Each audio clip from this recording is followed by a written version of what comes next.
Welcome back, everyone, to another episode of Free Lads in the Beautiful Game. I'm your host, who always looks the most, and I'm joined by the panel here, my two co-hosts, Joey Six Times and Red Devil Soul. How are we, boys? How are we? Good, bro. Guys. That's good. That's good. Yeah. No, look, I'm looking forward to it. There's a big game this week, and big game. I can't wait to look forward to it. It's Everton versus Sheffield Wednesday, so let's get into it. That was good. Sheffield United. Oh god damn, I called them Sheffield Wednesday again. But well, we're gonna get abused from the Sheffield United fans if they ever watch this show. But no, look, jokes aside. That's abuse you, not us. Yeah, exactly. Yeah. Please don't tell me my address. But anyway, look, jokes aside, there's a few big games this week. Arsenal, Man United, Liverpool, Villa is a big one as well. And personally for me, Man City and Fulham's a big one just because, like I've told you before, I have a friend that goes for Fulham. But yeah, let's just get straight into it. We've got some transfer news to talk about as well because deadline day was last night. Yeah, it's finished now, so there's no more Australia time. Yeah. So there's no signings, but still, we don't know what's going to happen with the Saudi League and the money they've got. So their one closes on Thursday. Oh, okay. So they have a transfer deadline as well, do they? Yeah. I thought there's after. Okay. Interesting.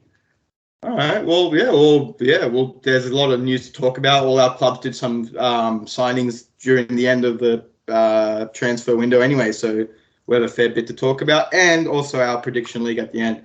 But yeah, look, usually how it's been, for the past few weeks, usually your games are ahead of mine and we talk about your games first. But this week, it's actually my game first, lads. So I'm just going to go with it and get straight into it. So Man City versus Fulham. Whew. Look, on paper, should be an easy one, but we've seen what Fulham can do this season. They've put out a great result against Arsenal last week. To be honest, they could have even won it. Questionable against Brentford, and then not a bad game against Everton. I think it was their first game. I don't think Paulinho didn't go. He stayed. Collapsed. Yeah. See, that's interesting. I was hoping he'd be gone by then. I was making a joke to you yesterday, so I was saying, go Bayern. I can't wait for him to go Bayern. But no, it looked like he's staying. I'm not sure. I think there was they didn't get the paperwork done or something like that. But anyway, not the huge problem. But look, it should be an interesting game. It should be a fun game. Like I said, I have a little bit of a personal connection to this game because I have a friend of mine who's a big Fulham fan, and he's actually coming to watch it tonight with me. But I'm actually more interested about the signings we made and the people that we've let go as well this week. So we recently just signed Matteo Nunes. I think I mentioned in a previous episode that we were interested in him, and we look like we got the deal done. And then from departures, Cole Palmer going to Chelsea for 45 million, which is a bit of a shock, but at the same time, not bad. You know what I mean? Yeah, not bad. Not bad business, but at the same time, from what I've seen of him, excellent player. He seems to have taken every opportunity he's got, really. So, after another good season or two, English, isn't he? Yeah, no, look, people are inflation, putting him could have kept on to him, let him develop a little bit, and then he'd be worth 120 million next year. Look.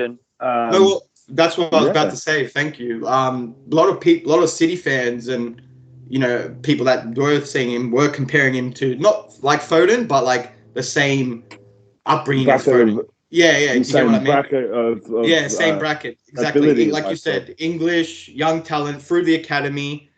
We could have developed him. But look, he wanted more game time, which is fair enough to the lad. We can't take that away from him. And any other Premier League club, he would have got the game time. Look, he's going to Chelsea, which is not mid-table. I know they came 11th last season, but you know what I mean? But they are mid-table. Yeah, they are. Where is he going to play? Well, that's the thing. exactly. Thing with Chelsea, they've got friggin' enough players to fill 4 squads. Thank you. That's why it's a bit of a strange one for me. From the outside looking in, to me, if I was a top talent, probably the last place in the Premier League I would go would be Chelsea. I can't really think of a player who's actually gone to Chelsea and set the world on fire in the last 5 years. Especially like a young talent as well. Yeah. No, I agree with you 100%. 100% I agree with you. That's why when I said Kante. What's that, sorry? I reckon it's this. One would be Kante. I reckon it's all about the money, to be honest. Well, that's another strange one as well for me too, because I don't think, yes, a little bit about money, but we could have offered him that wages if he actually stayed or longer and proceeded, right? But the thing is for me, sorry. I don't know. Would you? I know you do pay wages, but at the same time, I couldn't imagine you being held to ransom by an academy player. No, 100%. Well, look, at the end of the day, I'm not going to question the club for full getting rid of. I'm not I'm against this, whatever, because we've seen what we've done throughout the past seasons. I'm not going to complain. You know what I mean? Exactly. They seem to know what they're doing, and it's proof in the pudding because of what we win and stuff. But the confusing thing for me was what you just said. Why did he choose Chelsea? Because he could he had actually an offer. He had I believe he had offers from West Ham, and I believe also Brighton were looking at him as well. 2 clubs he would have excelled amazingly at. I reckon, bro, if he went to Brighton, oh my God, Jesus, he would have went crazy with him 100%. And Matoma on the wings. Oh my God, both play a very similar style. Yeah. Oh my God, Jesus. So and he would have had he would have been their main starter. He would have played in Europe as well, Chelsea are in Europe. You know what I mean? These guys are actually in Europa League.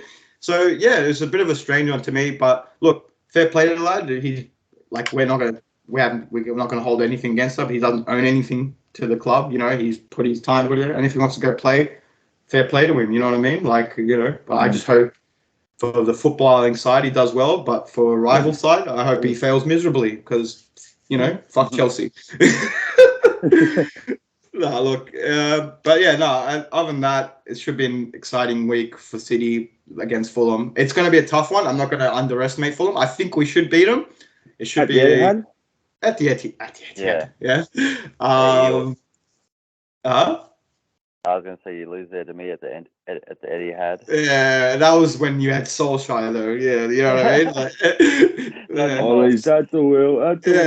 The only thing, all his trophy was winning at the Etihad. That's all he ever got. But no, look, it should be a tough game. Like I said, Fulham aren't a pushover team. We all know this. You know what I mean? When they want to come play, they can play. You know what I mean? They got a good manager. They have. And I'm not even saying. Yeah, I think with the whole news around Palhinha, I'll be surprised if he even plays. To be honest. Well. Because it's his head. I don't think his head's going to be in the right headspace. Obviously, Fulham have a club with lots of history, but they're not a massive club in terms of competing for trophies. And then the chance to go to Bayern Munich, that's probably him going, "Yep, I finally made it." And then the deal collapses in the last couple of minutes. Would you? How you wouldn't be feeling too good, I couldn't imagine. So I would be surprised if he plays. But again, the quality of the player would come into play there as well. And, they might just have to play him because they don't have another decent option there. And they've lost Mitrovic. Now they've lost Mitrovic as well. Yeah. Raul Jimenez ain't going to get the goals. Who did? Mitrovic. Yeah, well, Raul Jimenez ain't going to get the goals that Mitrovic was getting. So, look, I think yous are going to brush Fulham aside. Yeah, to be honest. Yeah, no, look, like unfortunately, I said, look, I don't want that to happen. I wish Fulham come there and just put 3 goals on you in 20 minutes and then shut the game out. But we all probably know that's not going to happen. But yeah, just with the news around Palhinha and then losing their best goal threat as well. I just can't see where they're going to get the rest of them goals from. And I think until they get a decent striker, Fulham might struggle a bit. Obviously, I know the result against Arsenal, but look, Arsenal are bottlers as well. So, yeah, no, I can't. I can't excuse Arsenal for bottling it. But no, look, I like I said, it's not. Look, I agree with most of your statement there, and like I'm not gonna be controversial and say, oh yeah, no, I think it's going to be a super tough game. No, it's not going to be a super tough game. But Fulham, look, what I said. Remember what I said about Sheffield United? How if they come to play, we'll destroy them. But if they come and to kick the shit out of us, they might pull something out of the. And if Fulham do something similar and they actually have more skill than Sheffield United, then why not? Why not? Like I think last season when we played them at home, we almost it was actually a really tough game. We actually barely scraped it at the end, and it was a penalty in the last minute. Like you know what I mean?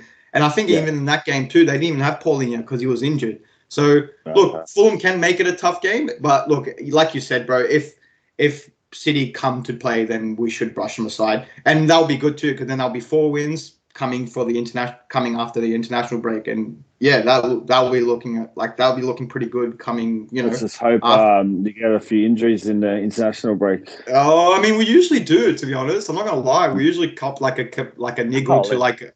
ACL. Haaland's going to fake another injury again, like he did last time when he was about to go out to the thing, Euros. He faked it. I didn't fake an injury, but everyone was saying, "Oh, he faked an injury, so he don't have to go." But no, look, at the end of the day, if that happens, it's a shit go. But I feel like our squad depth should cover it.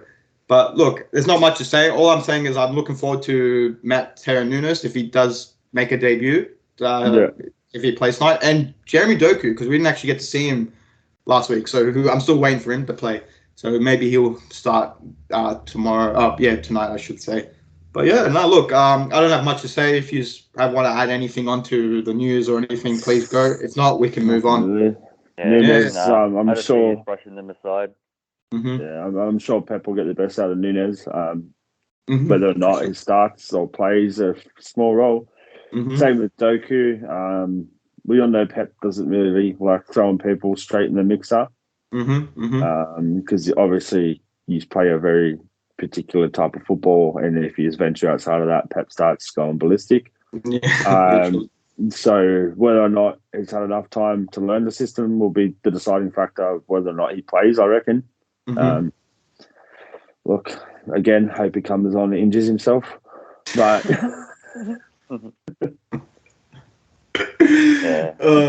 Nunes played great against us in the first week. So yeah, he did. He had a crap game.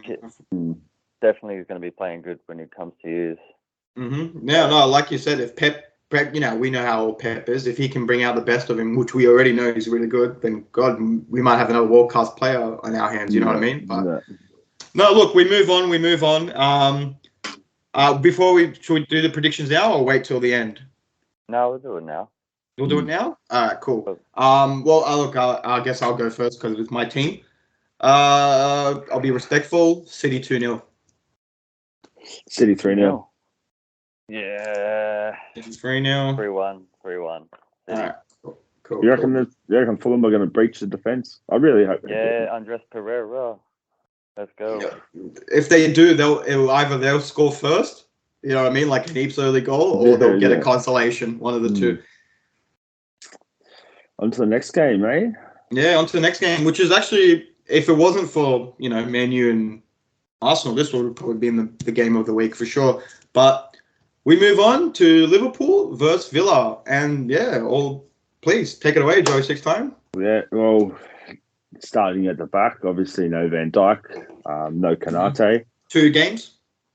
2 games for Van Dijk, I believe. Still haven't really heard about the time frame for Konate. So that's a bit of a worry. This is, I think, what I was talking about in one of the first episodes of this season, saying Konate's injury record is it's not the worst, but it's definitely not good. He does miss a lot of games just due to they don't seem to be serious injuries. They just seem to be little niggling injuries. I don't know. Maybe because he's still relatively young, might be growing and not quite sure. But Obviously, without them two at the back, it's going to be a big miss. If Matip and Gomez can do what they did against Newcastle, against Villa, we won't have a problem at the back. They were solid. They were great, to be honest. Played brilliantly. Can't fault either of them. So, yeah, if they can, pull that out of the bag again, we're in good shape. Midfield, obviously, got Gravenberch on the deadline day. Don't think he will play any role. Klopp as well. You don't think so? Nah, I can't see it. I think we've got 3 midfielders going good. We've right got 3 now. midfielders back, and I'm pretty sure we've got a couple, we've got Harvey Elliott, and I think Curtis Jones might be on the bench he's a as player. well. He was a player and a half last season. I don't know why he's not playing anymore, to be honest. Curtis Jones? Yeah, Curtis Jones. I rate him, man. He's injured at the moment. He was injured. Okay. So he would have been playing for sure, yeah. I said this enough. at the end of last season. The last 10 games of last season, Curtis Jones was, in my eyes, by far the best midfielder we had. Yeah, I agree. The thing with Curtis is he's always been very good on the ball, and he's always had a pretty good end product, but he just held the ball for too long. And then I think that's the difference in the step up between the youth and the Premier League. Is in the Premier League, it's a lot quicker. You've got to pretty much get the ball and already know what you're going to be doing with it before you've even got the ball. So obviously that took him a little bit of time to learn, but he definitely learned at the end of last season. He was on fire. Started this season pretty good in the pre-seasons and stuff, and then got a little injury. Kept him out for a bit as well with him. He does get a few little injuries here and there. But yeah, good player. Scouser too. So, you always want some... You're local. Yeah, local in there. We've got Trent, obviously, but the more the better. And then up to the forward line, everyone's fit. Everyone seems to be playing pretty well. I think after the Newcastle game, the thing with Núñez is why he done so well against Newcastle too was because we had 10 men. Newcastle were trying to get the second, so they were leaving lots of space in behind. We all know that Villa, away from home, are a very defensive team under old Emery. Don't get me wrong, they get forward. They do get forward. I'm not saying they just sit back and park the bus, but they do make it difficult. I don't know if you watched their game against Burnley. They actually were playing counter-attacking football. I was about to say, man, they got on that counter-attack. So, you're definitely right on that aspect. They don't just sit back and defend. Like they definitely have a style, that's for sure. Yeah, and that's Emery all over. Every single time, pretty much every single time one of my clubs has played one of his clubs. Liverpool have played one of his clubs. It's just counter attack, and he's good at it. He's very good at it. Yeah, I still think we'll come out on top. Being at Anfield. Yeah, it is at Anfield. Advantage, Anfield crowd. I think we will get them. I think he should start Núñez just because I think he'll be confident. He looked deadly against Newcastle. He did in pre-season as well. He looked very good. And just as a bit of a reward for coming off the bench the last few games with not much time to go. Who would you replace him for? Jota. Jota? Yeah, okay. I would have said the same thing. Yeah. So I would like to see Endo, McAllister, Szoboszlai in midfield, and Salah, Big Mo. Salah. We'll have to talk about him soon, but yeah, we will. And Diaz up front. I think if we get them three to gel, I think that's probably our most deadly goal scoring trio because they've all got goals in them, every single one of them. But just whether or not all their styles of play can click. We'll see. If I wasn't to go with Núñez, I will go with Gakpo, just for the sake he does play a bit of a false 90 role when going through the centre. And him and Diaz can just so easy. But same with Núñez. Núñez likes to go out to the left as well. So, well then, at the end of the day, we've got lots of venom up front. So I think with any any lineup he goes with, there's goals in them. Yeah. But yeah, I think it's just down to our defense this game. Like you said, on the counter attack, that's a bit of the worry with Joel Matip. Not the fastest turner, not the fastest player. Mm. So if he gets caught on halfway and has, one of the Villa forwards running at him full speed, if he doesn't get them with that first challenge, he's gone. Mm. So Drew with them last year. He won, what wasn't it, 1-1 right at the end? yeah, we did. Yeah. Home? Yeah. It was that. I think it was Villa sometimes always seem to get a I- little result against you here Jacob and there. Ramsey. Jacob Ramsey.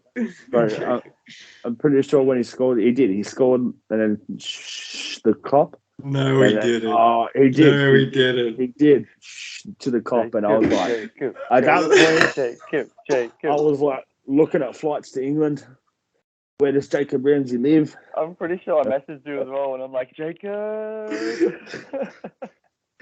Oh, I love when a player gives it to the Anfield crowds. It's so funny. Like when Richarlison did it last season, took his shirt off and stuff, and then 10 seconds later, cops an L so badly. They don't learn. They don't learn. Even Arteta and was it Xhaka as well? Xhaka, yeah. It's like you don't learn, bro. Like, come on.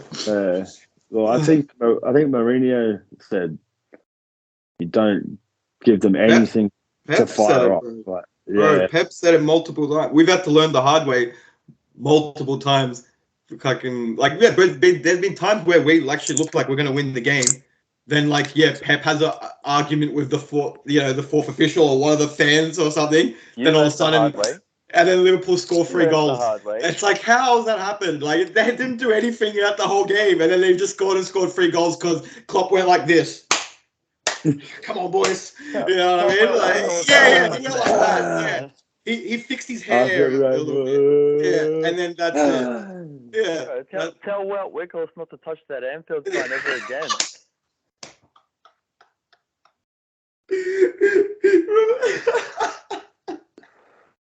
Oh yeah, that's so funny. I forgot about that, And then he tried to play it off, saying I was trying to brush Van Dijk's hand off or something, or I can't remember, but it's so funny. But right. Yeah, of course you did, buddy. Literally, he was grabbing it. He was grabbing it and stuff. Bro, it's so funny too. He was the tallest player there. Yeah, kissing it and stuff. Bro, I'm pretty sure he got on one knee at one stage. I don't know. I say that, I'm like, we're getting pumped. And that you did. Fair enough. But look.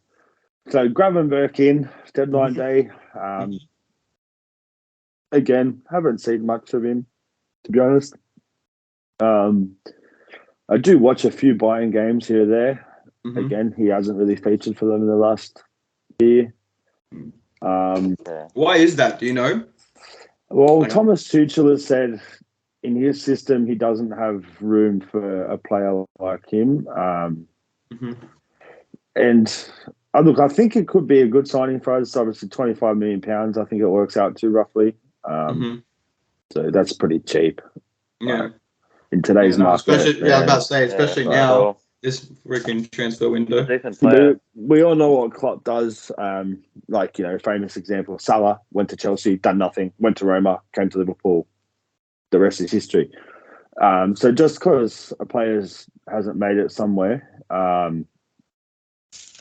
sometimes other clubs and managers can get something out of the players that, some of the best can't.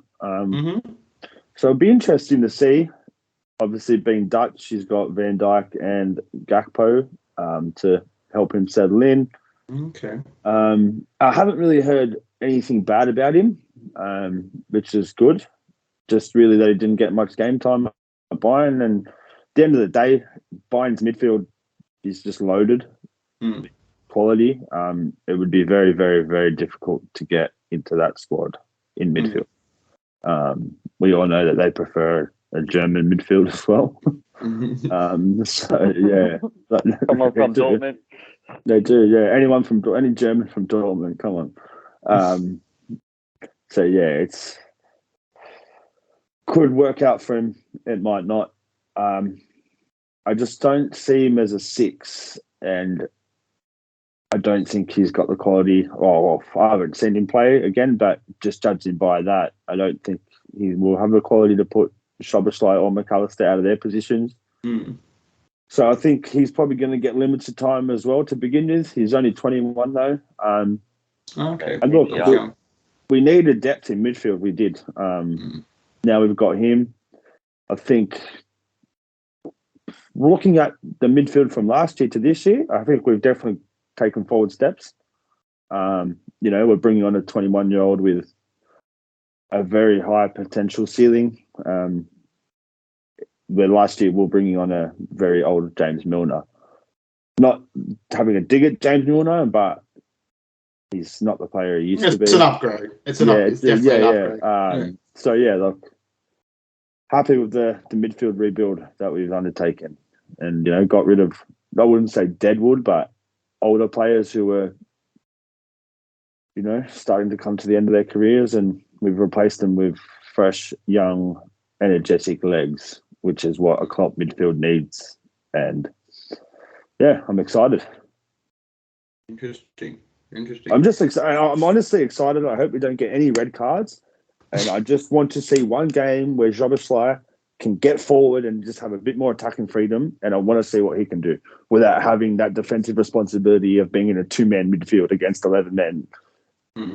I think he'll be our buy of the season. Just by looking at his first couple of games and how much running the kid can do. I'm just excited to see what he can do going forward as well. I've heard the shout, Hungarian Gerrard. Huh?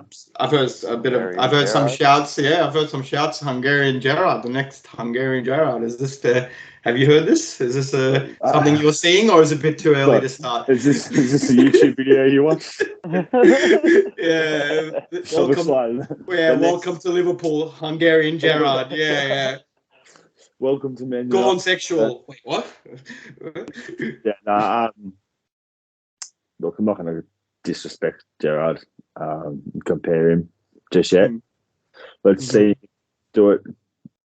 Let's see him put some goals in the net from 40, 50 yards. That has to qualify him to be Gerrard level. He has to score a banger from 45 yards out on a consistent basis. And it just has to be, like when we need the goal. Gerrard scored so many iconic goals for me. I don't think anyone will ever quite live up to his reputation. But look, if we can even get 50% of what Gerrard did, I'll be very happy. No, look, that comment was a bit of a tongue in cheek. You know what I mean? I'm not saying he's like full like Gerrard, but he has potential to be that type of player for you. You know what I mean? 100%. Definitely. Yeah. But again, it's only 3-4 games in, so we're not going to completely, think. I'm just saying like there is a potential there. But look, I'm actually interested about the signings you haven't made or haven't actually proceeded. If you know where I'm going with this. So actually, I was going to ask you about your opinion about this as well. It's the Salah news. Yeah. 150 million bid rejected. Yeah. That's pretty big. About a 200 fucking bid coming in. Yeah, it is a big bid. Do you think that was the right choice by your club? Definitely. We don't have 100%. Salah's going to get you at least 35 goals assists a season. If we sold him on the deadline day and didn't reinvest that money straight away into someone who's going to get you 35 goals and assists a season, then you're worse off. What good is money if you're finishing lower down the table? At the end of the day, I don't care about money. It's not coming to me. I just want my team to finish as high as possible this season. And to be honest, I think next season, it's one of them. Salah's a competitor. He wants to be remembered. He wants to be the best. I'm not sure if he'd even want to go to Saudi Arabia right now. He probably still feels like he's playing his best football. So I don't think he's money motivated, especially not when for the next 2 or 3 years, the Saudi clubs are going to be after Salah because of his obvious connection. The pull that he can get, Yeah. So I don't think it's going to be like a now or never for Salah. And yeah, look, I'm not that confident that if we got the 150, that would see the 150 in January be fully reinvested. The owners, don't always reinvest the money they get. So look, at the end of the day, if there was a 100% guarantee, and this is at the start of the transfer window when we had so much time to replace him, I might have actually stopped and thought about it. But last day, no time to replace him. No guarantees the money would be reinvested. Why would I want to see Salah go? I have a few things to ask you. And again, this is coming from not. I'm taking the Man City goggles off. This is coming from a neutral perspective. Do you think you're going to win the league this season? And I'm being serious. No banter aside. I'm being dead ass. Do you think you're going to win the league this season? I haven't seen enough of the team to make an accurate description. The very same team that came fifth last year. Sixth? Yeah, but you think the very same team that came fifth last year, literally almost won a quadruple the season before, like 2 games off winning it. Yeah. So we all know if that team plays well, they can win. They can. We've shown it before. We can compete against City. But do you honestly think this season you'll win the league? That's why again, this is going to come back to the Salah thing, but that's why I'm asking. Well, if you just don't have your best season and we have a very good season, yes. Don't worry about us, but I'm more about do you think you win it? Because the reason I'm asking this, probably not. But at the same time, if every player plays well and we don't get many injuries, that team can win the Premier League. It can. Okay, but you think they won't win? The only reason I asked this, right? The only reason I asked this is because, like you said, 150 million, 200 million, right? And they actually offered this a week before. This is the one thing I want to add as well, right? Nowadays, for 120 million, you get Caicedo. I wouldn't swap Salah for Caicedo and 30 million. No. So, if we're who are we gonna buy for 150 million? That's going to be anywhere near Salah. No. Well, this is what I'm thinking, right? This is what I'm trying to say. Yeah, well, no, that's your Napoli man. The Georgian player. They'd probably want more for him than 150. Under what, 220 for Osimhen? I think they wanted 180 or something. I don't know. And plus, you already have 100 mil that you were willing to spend anyway. But no, this is what I'm trying to get back at. You weren't gonna you think you're not gonna win the league, and most Liverpool fans don't think they're gonna. You might have a great season, you might do well, you might get far in the Europa League, whatever. But you don't think you're gonna win the league this season.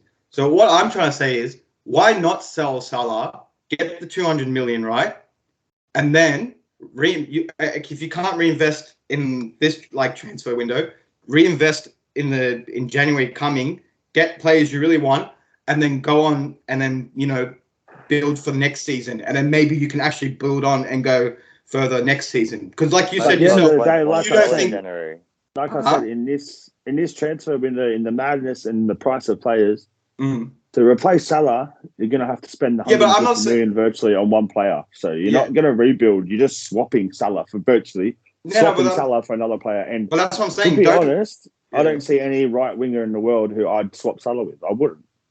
Yeah, no, I agree with you. There's no one that's on Salah's caliber, right? But what I'm trying to say is, instead of buying just a straight swap, or what Sol was saying, buying that Georgian player from I don't know his name, but I'll just say Georgian player from Napoli, or getting someone that's on that price level and that will play that caliber, won't guarantee you the goals, but play that sort of level. I'm not saying do that. I reckon invest in what your club needs, or what your team needs, right? And then go strong the next season after. Do you get what I mean? Because then you might, I feel have more of a chance to, Yeah, I've heard that. Guarantee the top 4 as well. He did that. But this season, the furthest they will go, in most Liverpool opinion, and most people, rival fans, they think they'll get to second. So if they were to even if they kept Salah or not kept Salah, they're still going to get second or third, right? And maybe a cup run here and there. But if we lose 30 goals a year, we're not getting. We're probably not finishing in the top 4. Well, If we I feel lost like Salah, I feel like you will finish in the top we lost 5, Salah. even with or without Salah This this is the season. thing. Like, I see.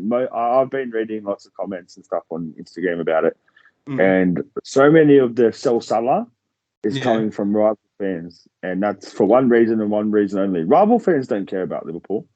No, Everyone wants exactly. So yeah, why would they? from everyone saying sell Salah, that tells me we probably shouldn't sell Salah. But I wouldn't sell Salah personally. to be honest, bro, like I said to you, I said from the start, I'm taking off my Man City goal. Yeah, if it was up to me, I'd say to you, sell Salah and get rid of him now. You know, why didn't you do that? Right? But literally, I'm coming from like a neutral host perspective, right? I'm trying to say, I'm literally trying to say what, and I'm not saying why didn't you sell Salah. I'm thinking reconsider. Do you get what I mean? Like, why not? Do you know what I mean? Like, why not sell Salah? This is the thing that I was speaking about before, but next transfer window, the Saudi club's going to come back from Salah anyway. Yeah, but you might not get 150 for him this time. You might get maybe 80, 90 million, but which is still okay. Don't buy him. Salah's like, he's up to Ronaldo and the Messi level of fitness and care for his body, man. He's not going to go out at like 32, 33 like your normal player. Like, he's going to be playing well till he's 36. No. Yeah, 100%. No, probably even long, but it depends because he never gets injured and stuff, so he could play for longer. I still think we've at least got 2 years of Salah banging in 30 goals a year. So okay. If we lose Salah, we're a lot weaker. And like if we get rid of Salah, then we've got 4 forwards. One of them gets an injury, then we're down to 3. And then, it could be the same old story for us all over again. Oh, it could have been a good season if this player didn't get injured. I don't want to go through that again. I like having options again. The money's not coming in my pocket. If it was coming in my pocket, sell Salah. Look. So, to me, the money thing I don't care about. I'm not overly confident the owners would reinvest it all. I know they did with Coutinho, but different circumstances. And look, I probably think he's gone next season anyway. So just I'm not ready to say goodbye to him now. But look, we know the transfer policy of Liverpool. It's all about buy and then sell and recoup money, make money if you can. I don't think the final decision will even lie with Jurgen Klopp. So hopefully not. But if they did offer something crazy over the 200 million mark, I wouldn't be surprised if Liverpool said yep. Yeah. Oh, look, honestly, I hope not. I reckon if this was at the start of the transfer market or even a bit earlier, we would have been saying bye to Salah right now, I reckon. Yeah. Honestly. But again, because they would have offered, I reckon, like 220 or something. Easy. No problem for these guys. They would have started off with 150 and then gone to 220. And then you literally couldn't have refused that. Like, your club would have been like, well, okay, 220. That's crazy for a player that's 30-something years old. Got how many years on his contract left? 2 more years or something? Got a few. Yeah, there we go. But look, I was just asking the question. I appreciate the honesty and you know what, you are right. Most Liverpool fans don't want to get. I think 99% of Liverpool fans don't want to get rid of him because of what you've said.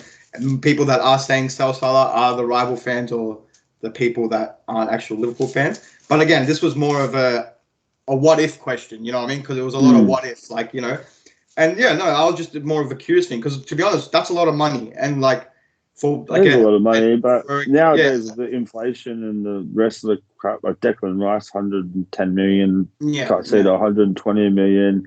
Like, you don't really get much for your money anymore. Yeah, true. No, look, I know they're a lot younger than Salah, but like the chances of them ever getting to Salah's level is pretty much never.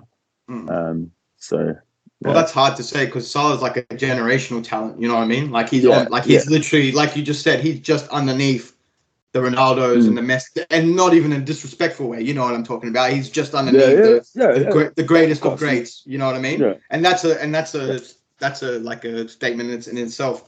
But look. If you think the club's done the right thing, then I can't tell you that's wrong because you know your club better than I do. But look, it's going to be an interesting season, that's for sure. And if, like you said, if Liverpool can play the way they played, not last season, the quad season, when they went for the quad, then yeah, they can actually challenge for the title. And and now that you can see like the attack is like now actually playing like how you want them to play, then why not? It's just more like you said, it's about the defense, and because we know Liverpool can score free. But then we know Liverpool can also concede free in a game. You know what I mean? Yeah. And that's the problem with Liverpool. So as soon as they fix that up, then, I feel like, you will come back to that level of competing with City again. You know what I mean? Like 100%, 100%. But look, any more news to add to Liverpool that I don't know about? I just want to get on to the next game. Predictions, mate. What do you think? What's the score for your game? Well, I think,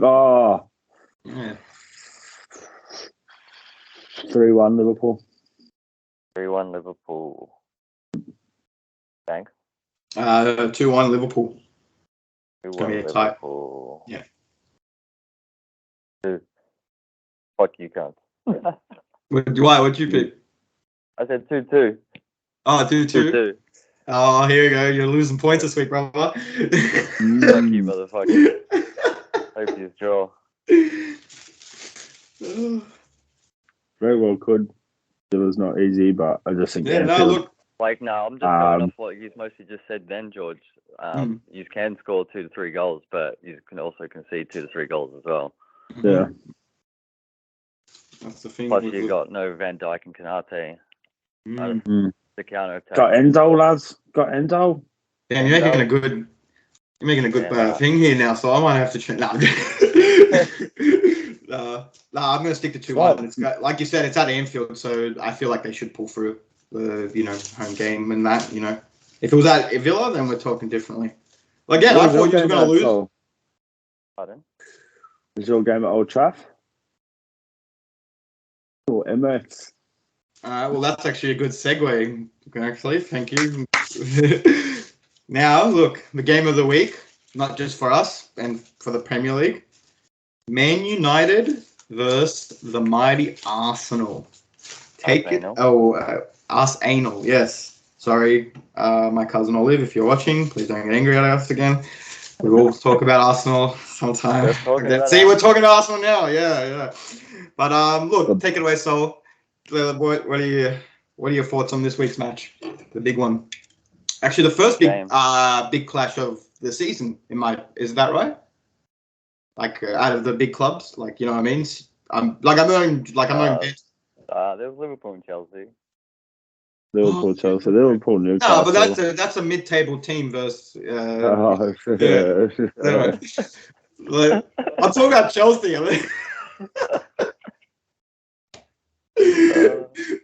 No, look, go ahead. Take it away. Yes, big game. Emirates playing Arsenal. Mm-hmm. Look, we haven't been playing well against them the last, I think it was 6 years. We've lost, 5 losses and 1 draw. I'm pretty sure it's been the last 6 years going there. So I'm not looking very confident. I'm not feeling very confident, sorry.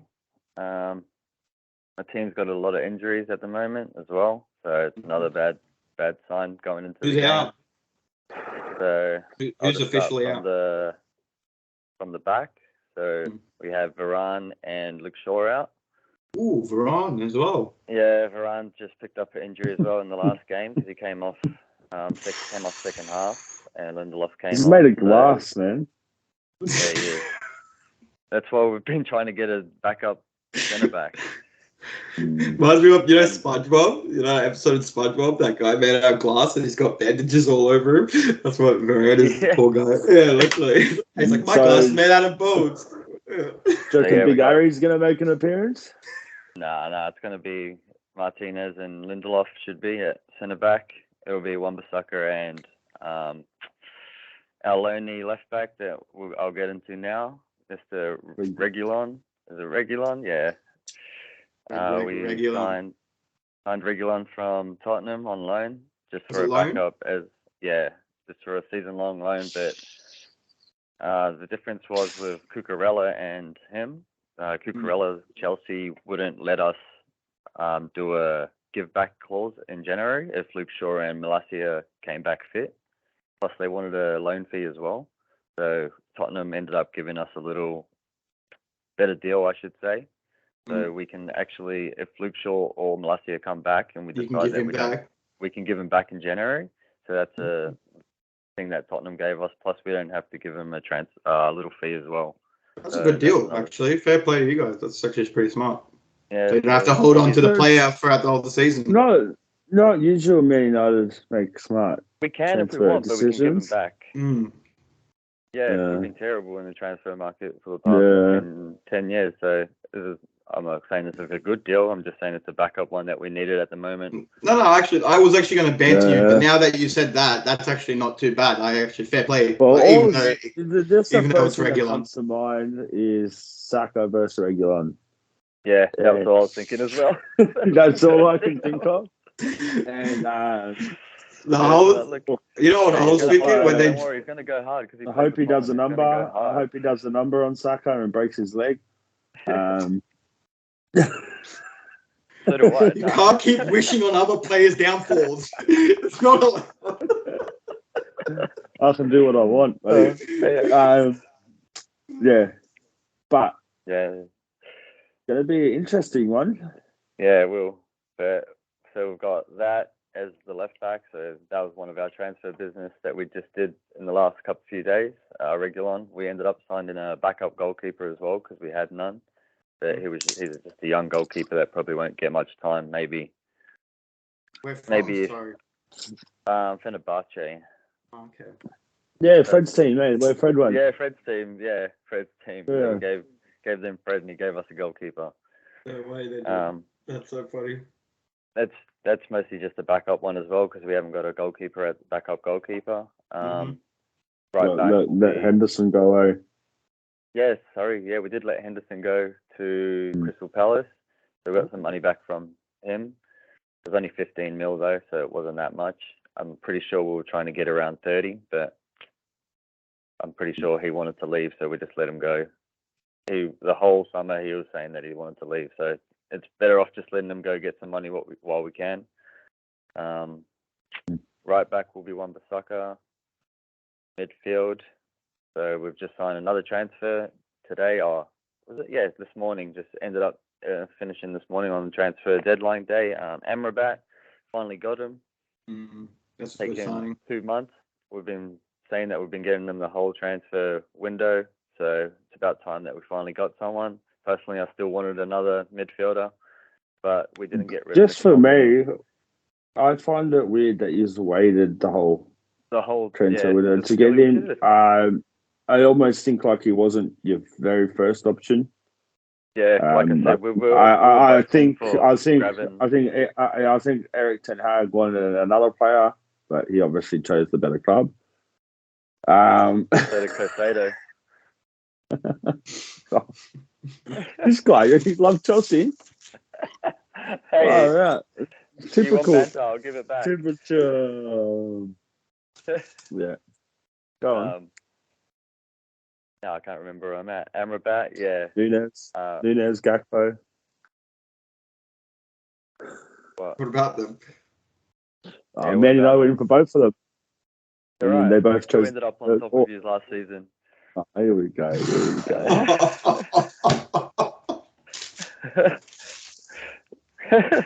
no striker. Well, Weghorst. Sol's coming back today. He's ready. He's got a peep, a shoot, everything. He's got the comebacks today. Look familiar, Jacob?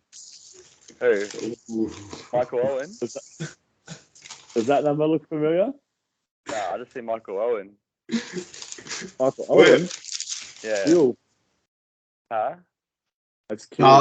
He does. We forgot. He doesn't recognise Aussies. We got a Kiwi propagandist saying, over here. I'm just saying, didn't he play for you and he came to us and won? Oh. Now we're getting deep. Bring it up, Michael. Far out, man. Jesus Christ, you're going back there some years.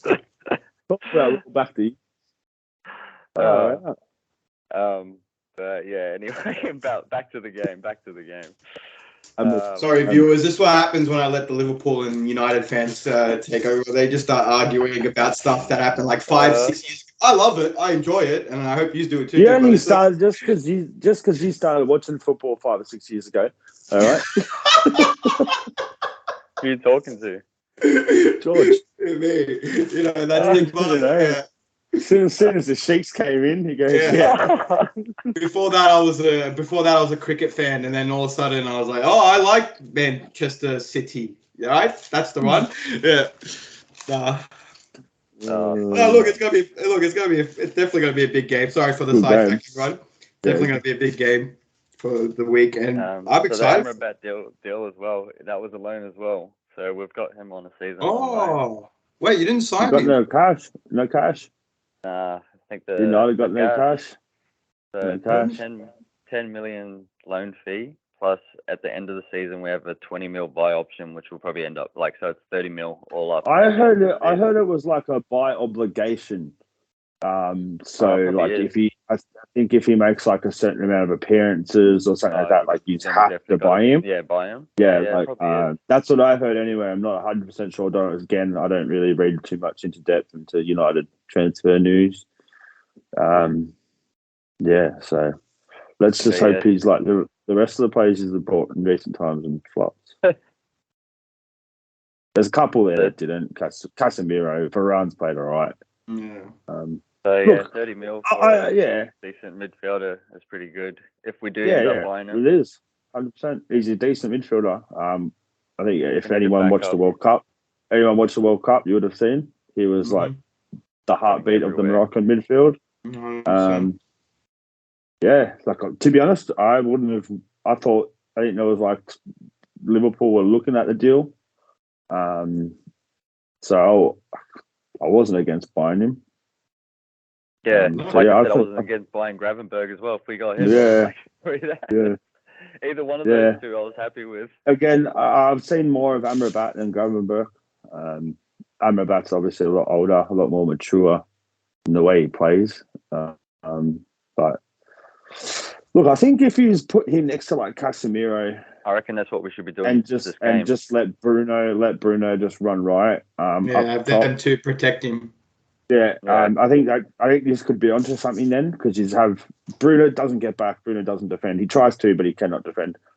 So I think having them two there will provide a lot of cover for the defense. So I think if you just go with them to a midfield, Amrabat has a good game. I think it could be a good game, to be honest. Yeah, that's what I'm hoping that they do, play those two, and let Bruno run for exactly. Hoping that. Do you think he could be ready for the Arsenal game? Like, have you read anything about training? So he's like actually in the squad. Okay, interesting. No. He only just got to Manchester like today. Yeah. So do you think he'll be? Okay. I reckon he will. He did the same thing last season with Anthony. Came in like 2 games later. Yeah, that's what I was about to say. Because who else are they going to play? Who else are they going to play there? What, Eriksen again? Eriksen again, yeah. Yeah, that's what I'm saying. If you've got the player, I reckon play him. Why not? You know what I mean? Play Amrabat as well. Yeah, that's what I'm talking about. Amrabat. For later, just if we do need to control the game, just say we do go up, put Eriksen on later on. Yeah. But up front, I think it's just going to be Rashford and Anthony and Martial again, same as last week. Højlund's back from injury finally, so you might see an appearance on the bench. Højlund, he's coming. Don't sing that for him, please. That doesn't suit him. Don't you do that? It does. What's he coming for? To score 5 goals? Hey, don't start. He's coming. Just watch. Told you, no striker last season. We needed a striker. He's had strikers are just garbage. He's had Weghorst and just had Martial. Yeah, they're garbage. That's what I said. I wouldn't say that's a bit harsh on Martial. He's not garbage. Yeah, Martial's not garbage. He's just one of those another glass bone player. You know what I mean? Like he just always Martial. Yeah, Martial. Look, first season he was good. The first 3 seasons he was good. No, and you know what? Every time he comes back, he puts every time he comes back and has like those 7 games that he plays or whatever, he does well in the games he plays for you again. But then out for the remainder of the season. It's just a random injury as well. Yeah, and it's it's not. You probably don't even see it. It's like, oh, he got injured in training or in the warm up or something. It's like, bro, why? How? But yeah, no, I wouldn't say he's absolutely terrible. But he's just in the last couple of years, I haven't seen him play too much, but again, I haven't seen him do a whole heap. I'm just saying, if I was Arsenal's back line, I probably wouldn't be terrified coming up against Martial. Yeah. So, well, we talked. Actually, thank you for mentioning Arsenal. We talked a lot about Man United and what you think is going to happen. What about Arsenal? What do you think Arsenal are going to come to? Do you think, are you a bit worried about Arsenal? I know they haven't had the best start to the season. It hasn't been the strongest game. But I've seen 2 games of Arsenal this far, and both of them I've seen them struggling. You know what I mean? And they're against weaker opponents, no disrespect to Fulham and Nottingham, but they were weaker opponents than used, and they struggled. And in both games at home. So, bro, do you think you're going to pull something out? Do you actually think, if the Man United come to play, that you might actually get something against Arsenal? Or do you think it's going to be a tough time at Arsenal? What is your... Last season, it was a good game. They ended up winning from a 3-2, wasn't it? Goal. Yeah, it was only a Nketiah goal right at the end, and it was just a little deflection. He kicked it in.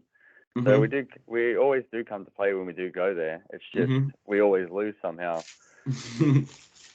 Like I said, 5 losses and 1 draw in the last 6 years. I'm pretty sure it's been. So it's never an easy game. I think it just dates back to the old Fergie Wenger rivalry. I think that's where all I think that's what's made it a rivalry now. 100%. The fans don't like each other as well. My cousin anyway. Yeah, my cousin always says he doesn't like United. You know what I mean? He's a big Arsenal fan. He reckons he hates United just as much as Tottenham. Not many people do like United, really. Yeah, let's be honest. Exactly. We're the best. Don't blame them. I'm one of them. Look, I've always said this to Sol. I've always said this to Sol, and I've said to many United fans. Sir Alex Ferguson, United, ruined my childhood so badly. So bad. And for a lot of Liverpool fans, whoever, all right, they ruined my childhood so much. I used to wake up, and if I saw United draw, it made my day. Even though we lost, I was like, yes, at least United draw. That's mad. I've seen my dad 10 centimeters away from the TV, spitting at it, saying, if I ever see this fucker, I'm going to fucking knock him out. Yelling at Ferguson. He caused many tears in my household. Lots of rage as well from the old boy. So, my dad definitely doesn't like him. Yeah, no. And look, fair play. If you're the best, that's what it is. It's just, it stems from jealousy. I'll admit it. I couldn't say anything. It was they're too good. What do you do? Fuck, but too good. Had the referees in his pocket. But now it's a different era. Now they, their little brothers. Eras come to an end. Yeah, like your famous coach said, eras come to an end, but it's still not ending. But no, look, jokes aside, it should be a tough game. I actually think it's going to be one of the games of the season, in my opinion, if you play like how you played last season. Because Arsenal, I think the last 4 games has been 3-2, 3-1, 3-2, really isn't it? 3-1. Didn't you beat them at home last season? 3-1. No, back and forth. Just back and forth, back and forth, between you, just the fixtures in general. It's always it's always a high, and they always beat us at home. That's what I'm trying to say. It's always a nice, high-scoring game. It's not tight, 1-0 or something. That's what I'm saying. It's going to be an exciting game for sure. I'm looking forward to it. But no, you made some really good deals, signings at the end. This Amrabat deal really smells like the Casemiro deal that you did last season. Do you think? Do you agree? Do you think that's the same? How it was, towards the end, but not really. Not the same caliber.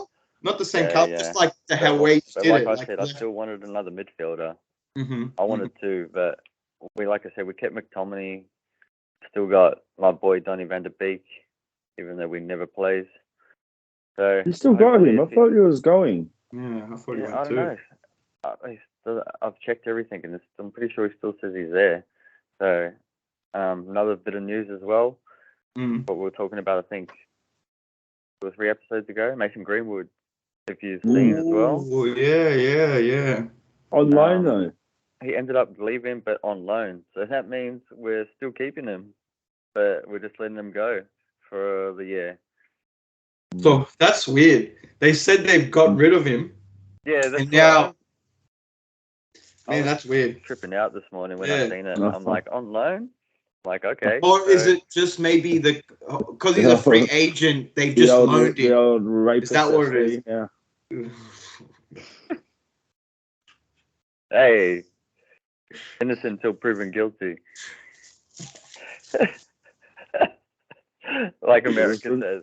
Those recordings, everyone heard them. Bro thinks he's okay. Yeah. Bro thinks he's okay. Anyway. We'll let it slip. I'm not going to bring it up, but yeah, go on. I mean, you did, but anyway. Gonna say, like, we haven't both yelled at our missus before. No. Look, there's a difference between yelling. There's a difference between yelling at your missus and then her posting a video with blood on her nose. But again, we're not lawyers. We're not the judge. We don't care. Fair play to him. Have fun in Getafe. If not, come back. Yeah, come different back. Mindset. Yeah, exactly. Come score some goals. But no, actually, maybe. What were you saying before? Actually, I think you said they loaned him. Maybe it's because how he's a free agent now. No, you just sign as a free agent. You don't loan. Yeah, you're a free agent. You're not signed to anyone. Yeah, because the loan means. You can't get loaned. It even said loaned from Manchester United. Okay. I read into it a bit because I was like, what the hell? Okay, interesting. Yeah, they've loaned him. So, like I said to Jacob, he's a mad player.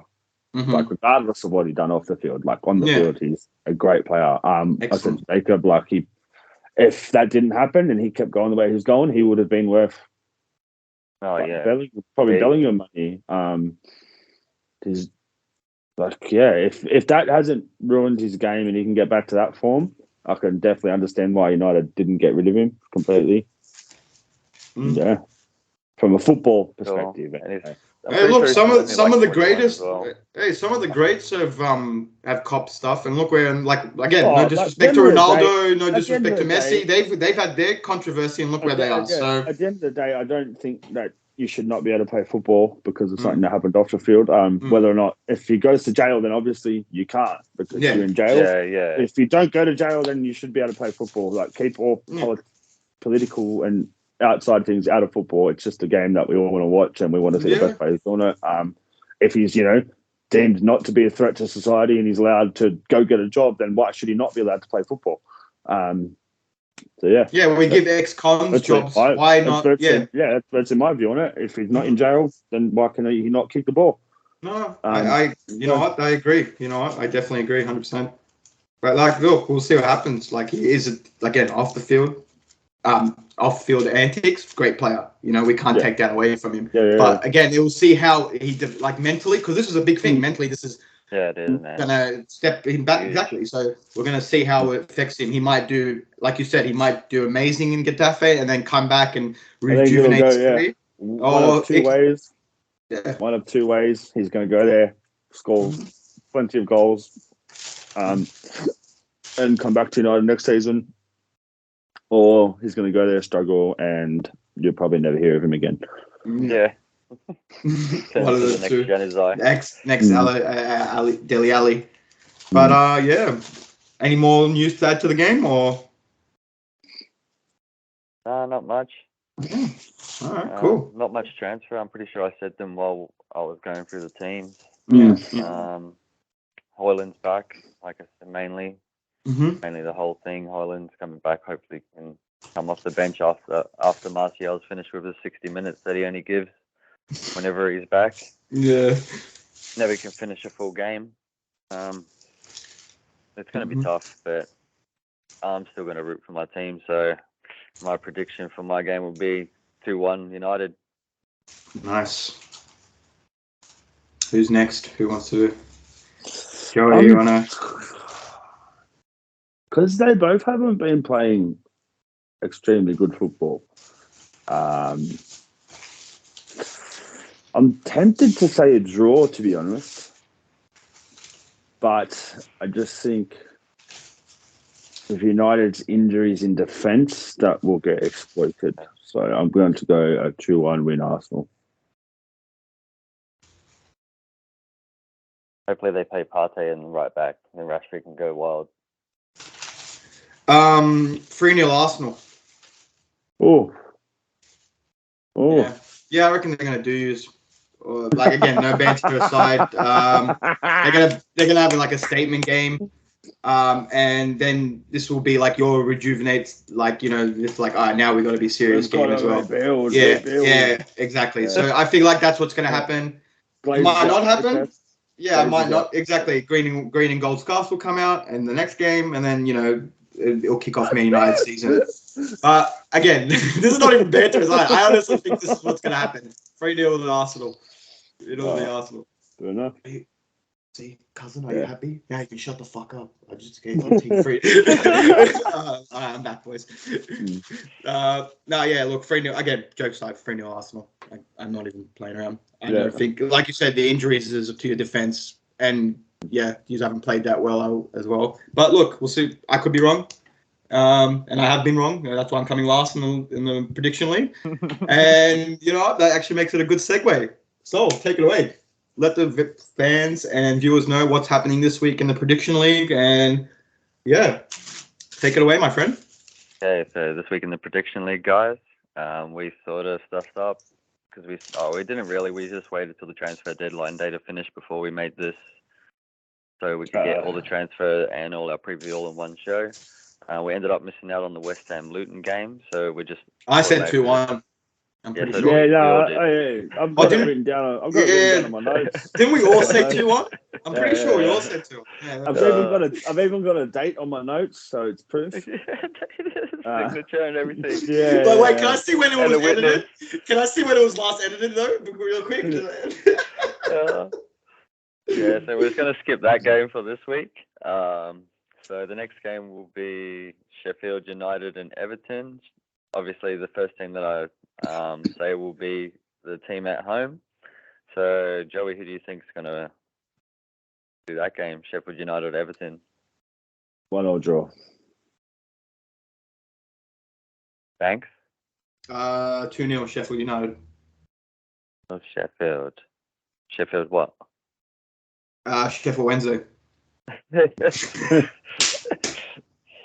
You're getting yourself. You're getting a little. I'm not too confident. No, bring them on. Bring the blades on. I hate them anyway. Come on, Wednesday. I think it's going to be a 1-0 Sheffield United. I'm just not confident in Everton this season. They're terrible. They're looking terrible. They are.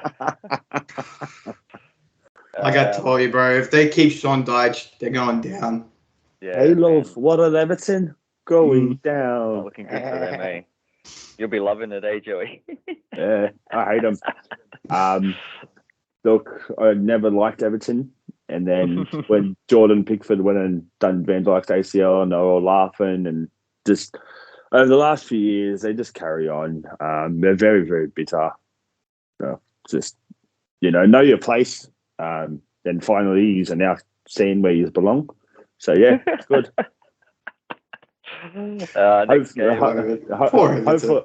Hopefully this is the last season that we have to see this for a while, and you can go back down to the lower divisions and learn a few things. Brentford and Bournemouth.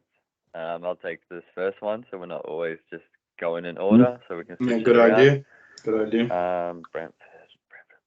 I think Brentford 2-1. It's at Brentford's home. I'm going to put Brentford 2-1. Bournemouth's not doing too well either. Brentford 2-0. Thanks. 3-1 Brentford. 3-1 Brentford. Yeah. All right. Next game is loving the threes. I think you've done like 3 out of 4 tips. Just someone's going to score 3 goals. Yeah, it's going to be a good game. Yeah, 3-0 Arsenal. Yeah. Burnley Tottenham's next game. So Burnley at home to Tottenham. Banks, you can take the first one on this one. Yeah, thank you. Burnley to win 2-1. Be Danger Ball? Yeah, it'll be Danger Ball. They're due for a win. They're due for a win. They're due for a win.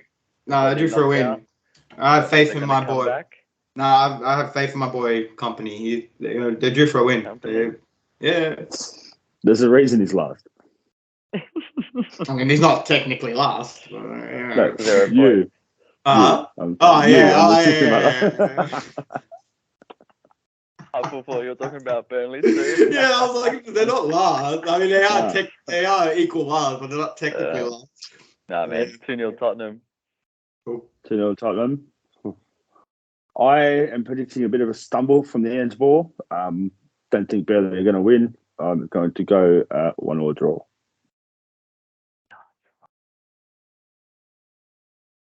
Next game, Jojo's favourite team, Chelsea versus Nottingham. Who you going, Joey? Your boys Chelsea? 2-1 Chelsea. 2-1 Chelsea. Yeah, mid-table clash, this one. Mid-table clash. Yeah, this is going to be a very boring game. Yeah, it probably is. Poch is alright with this. He attacks. Enzo will do like 3 sideways passes and there'll be a whole new compilation on YouTube of Enzo's vision. And the best passer. Best passer in the Premier League. Move over KDB. Yeah, Chelsea 2-0. Yeah, I'm probably going 2-1 Chelsea as well. 2-0, you said, H. Sorry. Just trying to write this all down. Take your time. Next game, only 2 more that we got to do. Brighton and Newcastle. So Brighton at home. This one's going to be a good game as well, actually. This one will be a very good game. Brighton I actually thought about this one, yeah. Both need wins after losses last week. That's a tough one, man. It is. Like Brighton now just got Ansu Fati. Ansu Fati. Comes to Brighton, is now the top earner at Brighton. Newcastle. I think it's a bit.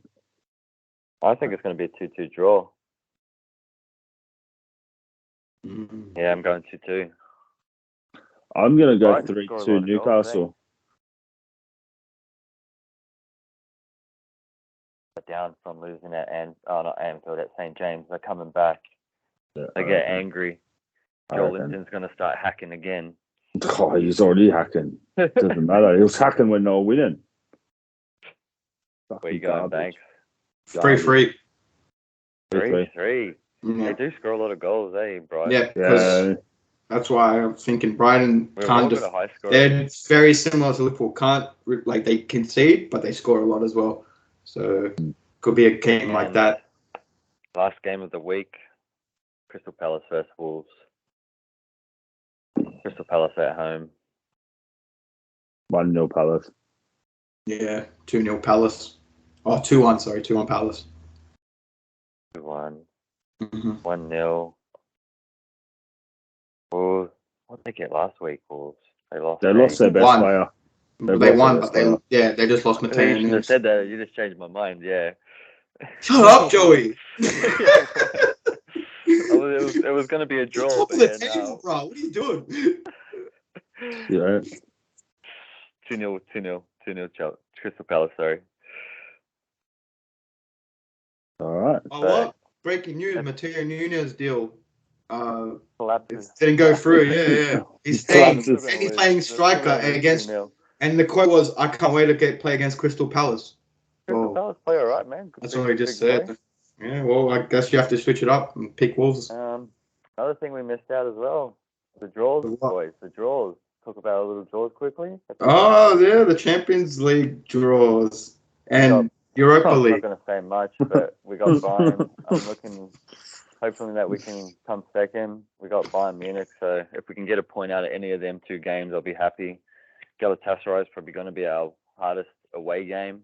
We should be beating Galatasaray at home. And Copenhagen, we should be beating them home and away. So I'm predicting we should be coming probably second. Yeah, no, and that will get you through for sure. I think you will come second. I reckon if you beat Copenhagen home and away, which will happen, then you should be fine. Whatever happens in the other, and you get a result against Galatasaray. beat Galatasaray, that's 9 points. Double Copenhagen, that's 9 points. Because I don't like think if we can get a draw out of Bayern, even at home, a draw at Bayern, I'll be happy. 10 points should make it through. Because I don't think Galatasaray will win both their games against Copenhagen. Because that would be like a mixed bag between those two. You know what I mean? Anyone can win out of them two, or even draw or whatever. So yeah, that's what I'm saying. Like I don't think they get. I don't think they're still tough, but they're not guaranteed to win that match. Do you get what I'm saying? So I feel like if you get a result against them, you should be fine. But yeah, no. Then Man City paying off the UEFA again, getting that easy group. Yeah. How about you do research and look at the last couple of groups we had, and then come talk to me. But look, that was like 3 years ago. No, it was look who we got last season, and then look at the season. Last season, I think they went through like probably. And we had the hardest. PSG. You just had Bayern. Bro, like I honestly, Real Madrid. I will admit, last season there was like 3 games where I'm like 3 teams. I'm like, yes, Dortmund. They're gonna beat Dortmund in the group. Like, so. Yeah. No, like These were worthy winners last year. And you know what? Actually, jokes aside, I actually prefer to verse the hard teams because every time, like, we've versed easier teams in the group and then in the knockout stages, we seem to be a bit more uncomplacent, right? Whereas when you're versing good team in the knockouts, in the qualify, whatever, blah, blah, blah, you have to play at a certain level. You know what I mean? And I feel like that's what happened last season because we versed, like you said, we versed Bayern Munich, Dortmund, PSG, Real Madrid, not PSG, sorry, but Real Madrid. You know, like exactly. So there was a lot of teams where we had to and beat them. You know what I mean? Well, so, didn't you play PSG last year as well? No, we played PSG the season before that. Oh, okay. And they were in our group. You know, But no, look, I'm not even going to get into it too deeply. Like you said, we should crush that group. No disrespect to Young Boys, Belgrade, Young Boys, and what do you call it? Leipzig again. Yeah, no disrespect. It's actually funny. Leipzig is we actually first definitely slipped some cash in there somewhere. It's like Leipzig, Young Boys is. Third, 4th team again? I can't even remember who they are. Belgrade. They're from Serbia. Yeah. No, it's actually funny because a lot of people footballing wise, we'll destroy them. But the actual traveling City fans are terrified of this draw. Just because they have to go to the Young Boy, then Serbia, and then like Leipzig apparently isn't like a fun place to go as well. No. So like all this, like I've been like reading up on all like the the Man City spaces and stuff. And all the match going fans are terrified. There's people like already selling their tickets. Someone's like, yeah, bro, I can't take my granddad to Serbia. What the hell? He might not come back and shit. So it's funny. But Leipzig have gone very weak, and every single person is gone now on Leipzig. I actually saw some funny meme. It was like Arsenal got the Europa League group, and then Man City got a Conference League group. You know what I mean? Because like how all the teams. But no, look. Again, I'm not too deep in it. We should do what we should do. But I hope it might not. Like what I was saying to you, bro. I hope it doesn't make us, complacent, and we start not actually playing how we want to play. You know what I mean? Just because we're versing all these easy teams, and then when we do verse like a hard team in a not even a hard team, like a semi-decent thing in knockout, they just come and brush us over. That's what I'm worried about. But we'll see what happens. It's still early days, and. Yeah. Who have you got in Europa League, Joey? McAllister's brother. Yeah, what? So McAllister's brother plays for Union SG. Never heard of them. Wait, is this serious? Yeah, fully serious. Yeah. It's so funny. He's going to play against his brother. Bro, Hoyland's playing against his brothers as well. What the hell? That's so weird. It's a bit of a funny little thing. It's weird. What the hell? I've never heard of the other team. Lask or LASK. Yeah, we've seen them in FIFA, but we don't know where they are. And Toulouse, obviously French.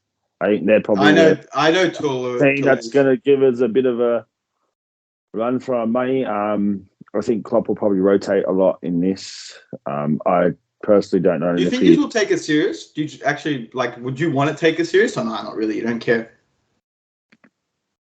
A good segue. Just say depends. Depends. It's a good segue to get into the Champions League. Come January or come the middle of the season, I'll tell you more if it should be starting to really take it serious or not. If we're doing well in the Premier League and it looks like we're competing. By all means, rotate the crap out of squads. If doesn't look like we're doing that well, then any silverware is better than no silverware. Drives the players on to want more.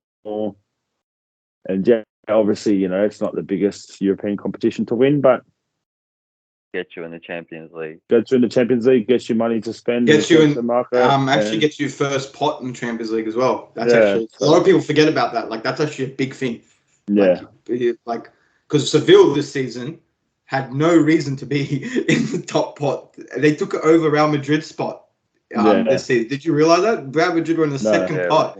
That's crazy. And only all because Seville won the Europa League. That's it. So a lot of people underestimate that. Like if you can get that and come get first pot, you can have a good chance in the Champions League next season because you're not going to be versing you might get another strong team second, but you get what I mean. Like your first pot, so you have a likely chance of not versing harder teams in the groups or whatever. But next season. There's no groups next season. Oh, really? It's a new format next season. That's right. Interesting. Later. Just putting more. Well, actually, this is actually a good segue. All this Europe talk, we're actually going to be doing, hopefully soon, like with more content to come, we're going to be having a European weekly show as well, where we talk about, all the games that happen during the week in Europe as well. But that's more to come, in the future reference. But because we can't actually include both segments out here in one channel, otherwise on one show, otherwise we'd be going for like 2 hours, talking about Champions League and Premier League. But look, that was a good segue, and we leave it at that. We leave it at that until the week ends. But look, it's been a fun episode. I'm enjoying this this venture we're having. The lads as well, they're enjoying this as well. We do this, we do this for you, like we said. Yeah, the lads. We'd be appreciate if you like, comment, subscribe, and just share, and join in the prediction league as well. Because why not? Well, why not join in? It would be good to add more people into the league. And how it works is, like you said, so if they do join, they just get equal points to whoever's coming last. You know what I mean? So it's not like you're going to join in and get 0 points. That's bullshit. But look, we do this for you guys. Hope you enjoy the content. Until next time, I've been your host, G Banks. Guys, would you like to sign off for me? Adios, vamos, the Reds. Someone got a Spanish lesson. Watch the boys on my channel, Red Devil Soul 7. Play Pro Club every single weekend. Come watch us rage and get angry at each other, and then go quiet for about 5 minutes, and then start bantering again, and then play good, and then play shit, and then play good. So just like any normal session. Watch us go from Div 3 to Div 4 to Div 3 to Div 4 to Div 4.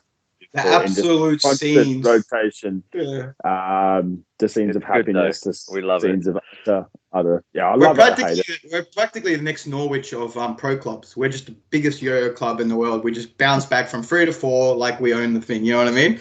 But no, look, like Sol said, there's more content coming on his channel, on our channel as well. We're not going to just be doing podcasts. We're going to be doing a lot of other things. But keep an eye out for this stuff. And until next time. See yous on the review show.